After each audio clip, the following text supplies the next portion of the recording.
अकेला कॉमेडियन जिसको महमूद गफ्फार भी नहीं हिला सका। राज कपूर से था खास रिश्ता, कैसे बने पोपटलाल। हिंदी सिनेमा में ऐसे चंद ही महान कलाकार हुए हैं जिन्होंने हर किरदार को ऐसे निभाया कि वह किरदार ही उनकी पहचान बन गया। मध्य प्रदेश की टीकमगढ़ में 8 जून 1931 में जन्मे राजेंद्र नाथ उन चंद कलाकारों में से एक हैं जिनको लोग उनके असली नाम से कम और पोपटलाल के नाम से ज़्यादा जानते हैं।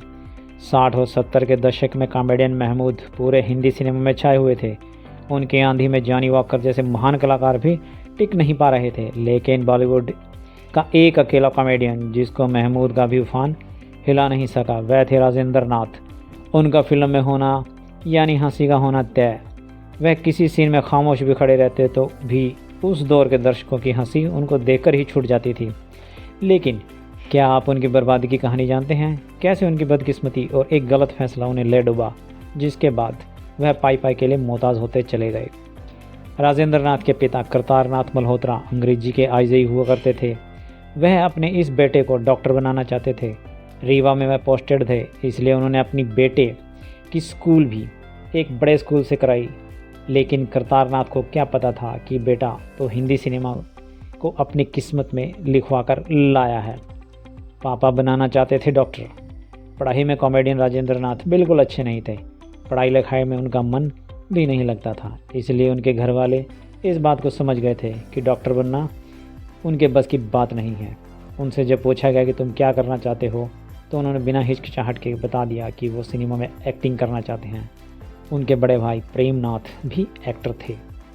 कैसे बने पोपटलाल? पढ़ाई पूरी करने के बाद उन्होंने भाई से कहा कि मुझे भी एक्टिंग करनी है। भाई ने माया नगरी में बुला लिया। राजेंद्र की बहन कृष्णा की शादी पृथ्वीराज कपूर के बेटे राज कपूर से हुई थी, तो उन्हें बॉम्बे से मदद मिल गई। राजेंद्र नाथ ने पृथ्वी थिएटर ज्वाइन किया, जिसके बाद उन्होंने दीवार, आहुति, पठान और शकुंतला जैसे नाटकों में हिस्सा लिया। कई महीनों के संघर्ष के बाद राजेंद्र नाथ फिल्मों में तो आए, लेकिन उनकी शुरुआती फिल्में फ्लॉप रही।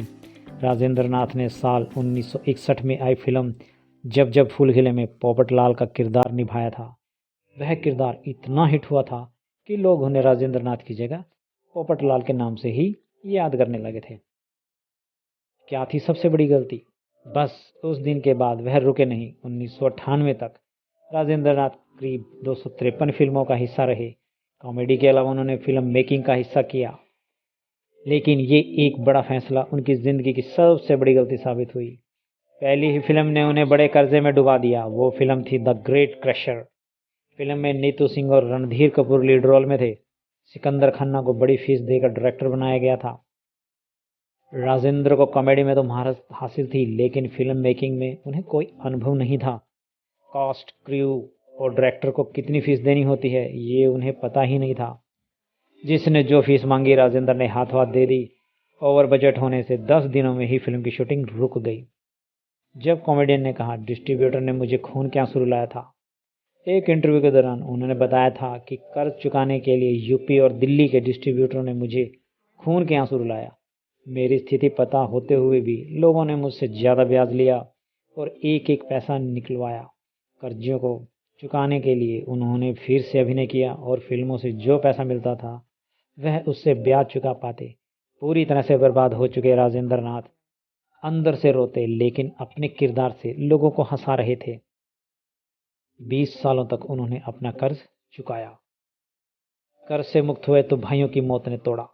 बड़ी मुश्किल से इस गम से निकले थे कि पहले बड़े भाई की मौत और फिर छोटे भाई नरेंद्र नाथ की एक हादसे में मौत की खबर ने उन्हें तोड़ दिया। दोनों के भाइयों की मौत के बाद वह डिप्रेशन में आ गए। उन्होंने फिल्मी दुनिया से दूरी बना ली। आखिरी बार वह टीवी सीरियल हम 5 में नजर आए थे।